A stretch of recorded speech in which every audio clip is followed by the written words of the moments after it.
Welcome back to the Kingdom Hearts playthrough. We're gonna stop back at Traverse Town, visit our buddies again, and test out the new Red Trinity, I believe it was. We got it from Deep Jungle? Yep. And that is the blocker for progress is the Red Trinity. Kind of what's preventing you from moving on, so that's kind of why Deep Jungle's required, but there's more reasons. But yeah, if you've noticed, there were multiple Red Trinities in this level, and well, time to see what they do. Yeah, and I think there's like maybe one or two instances where the green one is required as well. Well, like there's one for to open up an area, but I don't know. I think this is the only Trinity actually 100% needed for progress. Yeah. At least from what I remember. Yeah, the other one opens up an area, and really the other one, it opens up another area, but I think that's to activate the next, like, event. You know, the event triggers. Like I was talking about the last time we were here. You gotta go to 3rd District, go back. It's just... very... what's the word? When, like, it doesn't... convoluted? Not convoluted. It's like there's no reason as to why... I don't remember it later. Yeah, it's a weird thing. Like, it's something I don't think you would know first time around. No. But I think they expect you just to wander around. Yeah, that's true. It's kind of fun, just killing the Heartless, so... Yeah, level up a bit while you're lost, and I do like Traverse Town. I think it's a cool looking world. I think it's very fun to explore. It's definitely got, like, the most areas to explore, like, worth going to. Like, there's not just a room and then another room. There's a room with stuff in it. And, like, arguably the hotel to the left there is kind of like that. There's really no merit to it. Other than, like, you automatically get there when you're knocked out. I know, yeah, right, there isn't really much, but it's still there. I think it's neat how that's actually an area beyond. One of my favorite areas is actually the Gizmo shop. Oh, really? Yeah, at first it was frustrating because of just the swarm of Heartless they throw at you, but I don't know, I like it for what it is, and it's either this part or the next where I actually go there to show off the where to get the rest of the postcards. I think we're going right now, actually. Oh yeah, the postcards are I don't know, that's what I like about Traverse Town. Kind of a fun thing to do. Mm-hmm. That's fun to collect. And if you notice, he opened that thing with the keyhole, like past that weird, like deserted shop place. And the what's funny about that is that you can't actually open that your first time through, because Sora will be like, I don't know how to open it. It's locked. You have to wait till that point where Leon explains to you you can open anything with the Keyblade. Which I felt was kind of retarded, because if you just look at what you're holding... considering the size of the keyhole. Yeah, and just, you know... You know, it's a weird concept that they don't use it that often. They can open any lock. Yeah, they really only bring that back in 2. Yeah, they have that one part. Yeah. Where it's and I guess that's sort of, I don't know. Well, it's funny. I guess it's funny because in normal RPGs you have to find the key to open the next area. Mm-hmm. In this game you have it all on you at all times. Oh yeah, trying to do the. Yeah, this time I'm just missing, but this time you can activate the little clock thing, and actually, I'm not sure which one it is, but they kind of hint at like what time the hands need to be on if you examine the pictures. Like, they have hours on them or something. Yeah, they do, and there's one of them has a reference saying that one's called something at Bald Mountain or something, which is. Oh yeah, which is the theme for that demon creature in Fantasia. Chernobog? I'm really not sure how to pronounce it, but I think it's Chernobog, yeah. Yeah, I actually hadn't noticed that until recently when I checked it again. I like that song. Yeah. So symphonic. Is that a word? Maybe. More or less. What's funny about this is that when I originally played through the game, I was stuck here for about 2 years. Yeah, there you go, Bald Mountain. Yeah. And then I look at it and it's just literally a bald mountain. I mean, it's really poorly textured, but even for the HD version, they didn't really think people aren't going to look at those pictures. They're fucking tiny. That's true. I thought those are actually legitimate balconies. Yeah, It's kind of weird, but I do like this back alleyway. Again, Traverse Town is a really cool place to explore. It's very, the architecture I think is really pretty. yeah, I was thinking about, like, maybe, I guess it's supposed to be Italian? You know, I was guess. thinking the same thing. You know, kind of Italianish. Yeah, that kind of, yeah, I guess that makes sense. You got kind of the watery ways, although I don't think you'd want to ride boats there, but... Oh, yeah, hell yeah, yeah. But, I don't know. That's assuming it's based off anything. Yeah, well, when coming up with even original architecture for, like, fantasy games like this, you gotta... I think you subconsciously base it on something almost every single time. Yeah, I agree, because, I mean, it's kind of hard to not base it off something. The mysterious blue room. Kind of pissed that we never go there, but whatever. Someone's living there, I think. Good point. You talk to the guy and he's all like, no vacancy. What if that like comes around in like the third game? Oh yeah, no, yeah, in the hotel hallway there is this mysterious person manning the window. He's a douchebag. He is. It's like we're closed. Yeah, you know, like that guy who they show in movies, like sitting back reading a newspaper. Oh yeah, it's the yeah. same guy because you have to ring the bell 3 times, then you'll finally go no vacancy. Oh yeah, yeah. It's funny. Yeah, this area took me a year to find. Very Really? upsetting, yeah. Huh. But I don't know. Yuffie tells you where it is, so I was kind of stupid. But this is. Oh, here's one of the issues where I found with this game is that this is a not voice cutscene, but what they're saying right now is pretty much the story almost to some degree. Yeah, it's this is the conflict, I suppose, is what you'd call it. Yeah, it's a lot more the lore. Like they kind of explain what the Keyblade's been automatically shooting at the end of each world. And it is just kind of weird that they didn't make it into a proper cutscene. Nope.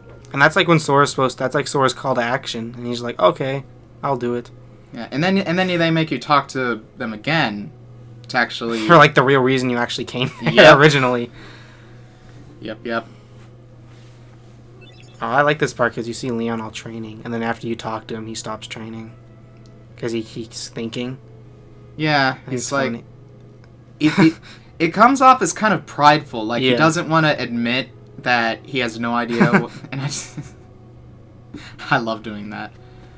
Yeah, it's the pride thing of not wanting to admit he doesn't know the answer. Yeah. And I do like Leon's character, like his inclusion in this game. It seemed kind of like his character as a whole kind of shifted into something a bit more lifelike in the second game. Yeah, I think... I don't know, from I heard is that his character isn't like that in Final Fantasy VIII. But I may be wrong, that is what I heard once. Yeah. That his character is a little more... Well, again, they kind of have to tweak him to have him fit into the universe that this is meant to be. Although I guess when you think about it from the first to second games, that they're still kind of butthurt about what happened, getting thrown away from their island. But yeah, it's not like not from their island, from their world. Oh yeah, Leon and the others. Yeah, so Yeah. they're still kind of bitter about that. And then you kind of fix that in. This is the first of the many cutscenes you can come in on. I believe it's for every 9 Dalmatians. You get something like this. Maybe. I know it's every time you get enough to get a new item. And 9 makes sense, I guess, because that rounds it out. Yeah, it's like every 3 treasure chests. Yeah, with plus puppies. 11, and then you get 11 gifts total. Which That makes is sense. really, really sad when you think about it. I mean, these things, they have, like, maybe that one little keyhole slot for air. And they're stuck in the treasure chest all cramped up, probably peeing themselves the whole time. It's horrible to think about. But they don't care. Nah. Well, maybe treasure chests are maybe they're like the lamp, where it's huge inside, The lamp? like in Aladdin, where the lamp's like really big. If you go in,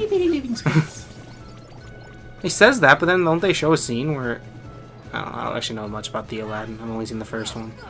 Well, that's really the only good one. That being said, I haven't watched Return of Jafar. I don't know. I can't see it being any better than the first one. Yeah. Do you like the Aladdin movie? I think it's a good movie. I very much like it. Yes. Yeah, I liked everything except the ending. I just don't. Well, I guess it's kind of like weirdly obvious when he's all like, now the princess can marry whoever she wants. Mm-hmm. It's like that was an issue in the movie, and then it's just fixed like that.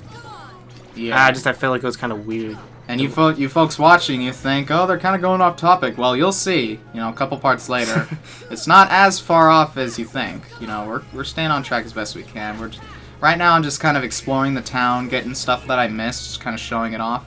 And by the time we can leave Traverse Town again, I was actually talking with Demax about it earlier, that when you're recording a game and like expecting people to see it, you try your best to play well and to play as professionally as you can.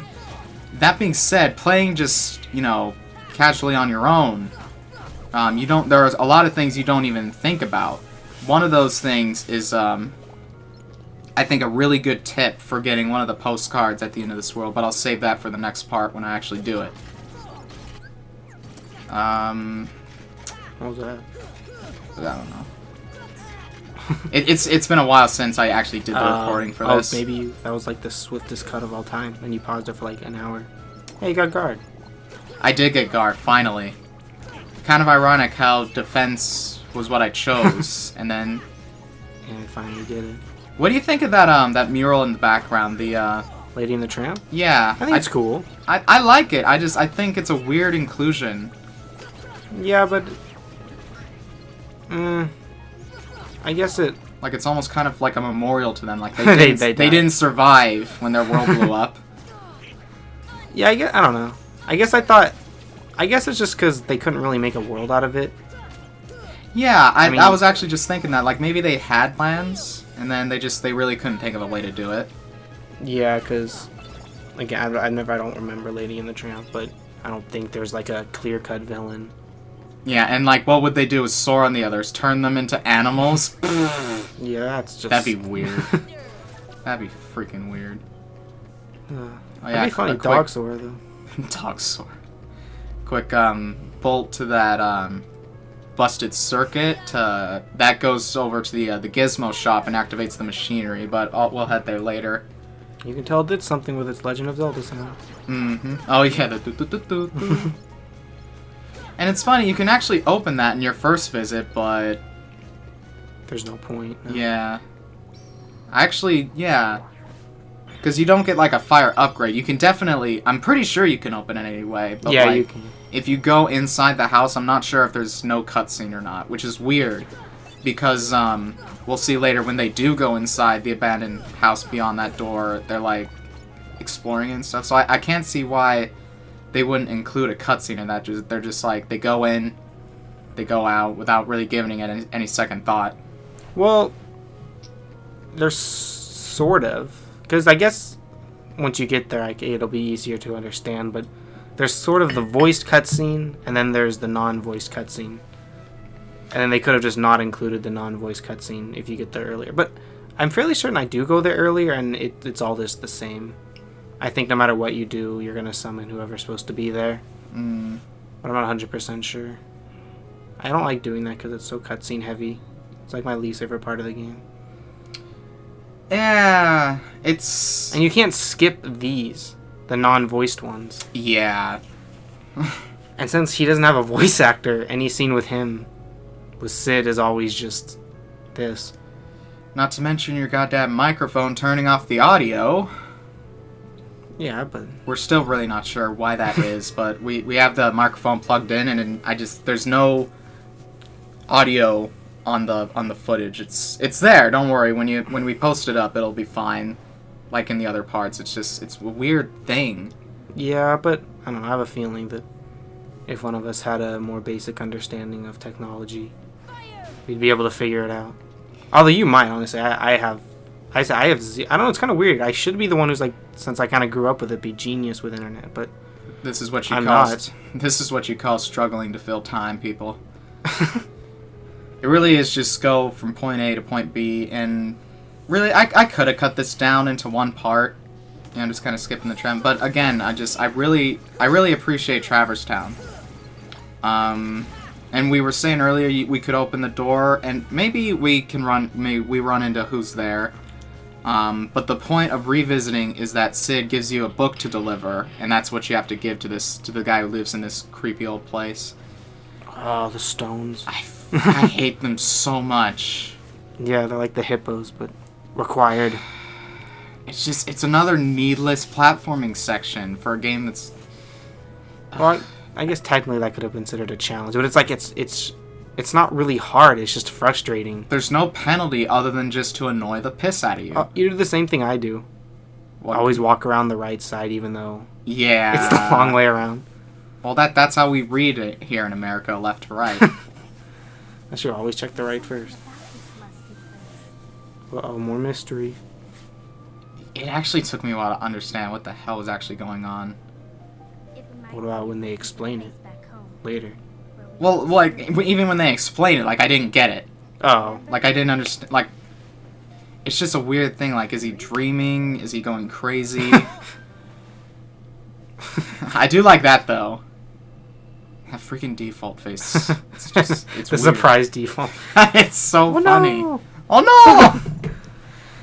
Yeah, and they voiced this guy in the second game, but again, Yeah. it's just a lot of text. I mean, I guess it does. Are you a heartless? It doesn't. It's almost like he doesn't look like one. Nope. I do like this guy though, but again, I guess it saves time to make these text cutscenes, but a lot of games do suffer from this, where they could have had so much more, but they need to be released at a certain time. You know, they're just trying. The people working on it are just trying to get through the day as best they can. Yeah. Plus, I don't. Plus, although it's sort of fixed in the second one, that makes sense. A lot of games just the budget is so much more larger Yeah. for their second time around because the company actually knows they're gonna sell. Like, I'm fairly certain they were a little skeptical of this game. Yeah. I would be, honestly. It is quite the experiment. And it worked. This is like this is a really big game. Very popular. At least among, people like us. Well, I mean, like, yeah, but it's popular enough to get into the greatest hits. At least for 1 and 2. That's true, that's true. I'm not sure about Birth by Sleep, which is the only one that I guess can get greatest hits. I don't know if Nintendo has an equivalent to that. What do you mean? Like, they have an equivalent to, like, saying this game sold a bunch. I guess they had that whole Platinum Hits thing, or whatever it was called. Oh, I see what you mean. Or Player's Choice. Yeah. Well, But yeah, who this knows? this is two very important. Not storyline-wise, but gameplay-wise. They're important characters. What the heck? Oh, wait, never mind. I need to talk to him first. Yeah, I actually forgot about that part. You'll see what I mean in a second. This is Merlin, by the way, from Sword in the Stone. Sword in the Stone. A little known Disney film, I think, actually. I would say it's I don't know. Kind of maybe less. It's got a weird title. Little They just bit. called it Arthur. Yeah, I but- guess so. Whee. Bibbidi-bobbidi-boo. And I got a lion. I got a pet lion, and it's awesome. I do try to show off the all the summons in this game, so look forward to that later. Yeah, and there are summons. This is an RPG. Still need the summons, but Of course. I'm not sure how summons function in a Final Fantasy. I'm going to assume they're like just special attacks. It is just a special attack. Okay, but yeah, in this game, you kind of surrender your party members to kind of get a new sort of. I guess it is a special attack, but it's not like one attack. Like Simba, you'll see what Simba can do.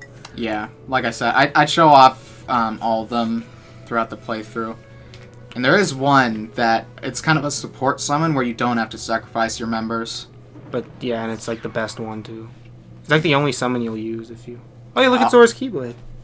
Oh man, who's this, Adam? Finally. How did he survive?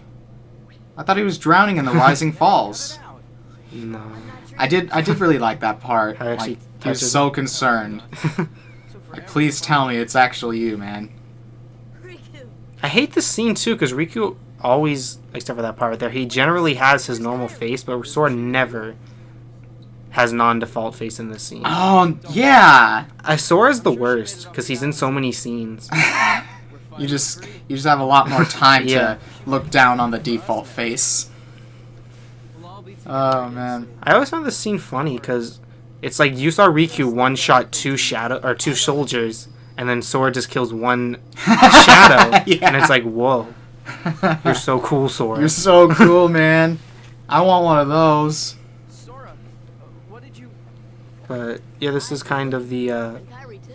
this is the I guess you'd call it the kind of the breaking point between their friendship, but More or less. Like, it's I don't know, it's played out more Looking for you. like emotion wise than it is script wise, I'd say. Yeah. Like it's easier to understand how Riku's feeling more than actually how he reacts. yeah, like in a way, I feel like his pride is being his pride is being kind of attacked at this point. You know, Sora's not a helpless little kid in his eyes anymore. Yeah, Well, like he still is, but like, he has other people to help him. Plus he's got his Keyblade. yeah, and like Riku's always been, you know, the top dog of the island, but now that they're off of it, Sora's been out on his own, getting tougher, and We've got this. it's just kind of weird for him to handle it. Wait till you see it. And I'm sorry, but Donald is a complete asshole Yeah. here. What? Yeah, I never got this. Oh, come on. He's my friend. He's an asshole. That's all there is to it. He doesn't care, see? I don't care. I know. I don't care! He can't come. Riku? Well, it's because they're like writing him to be some like mission focused, like very strict character, but it just doesn't. He's Donald Duck. It doesn't. And I love this. Sora finally reunites with his best friend. Donald, you know, scares him off. And he's like, oh, whatever, at least he's alive. You know, I'd still be mad at the duck. Yeah, I I'd always still thought be that mad was. at the fucking duck. Yeah, because I always thought this was weird. Because like I feel like he would be a little concerned that his friend would run away at such a stupid thing. Mm-hmm. Maybe he knows Riku's kind of a baby though. Well, that's kind of because he is. Yeah, he's very. I'm witch, man. She's a She's witch. a witch. I found this weird how they know of Maleficent. Because they're saying it. They ran her out of town, or out of their town. I mean, like right now, how they heard she's in town. Well, like, I mean, I guess they would know since she took over their home world. You know, minor spoilers. And then we get to this bit, and it's like, are you seriously gonna buy into this, dude?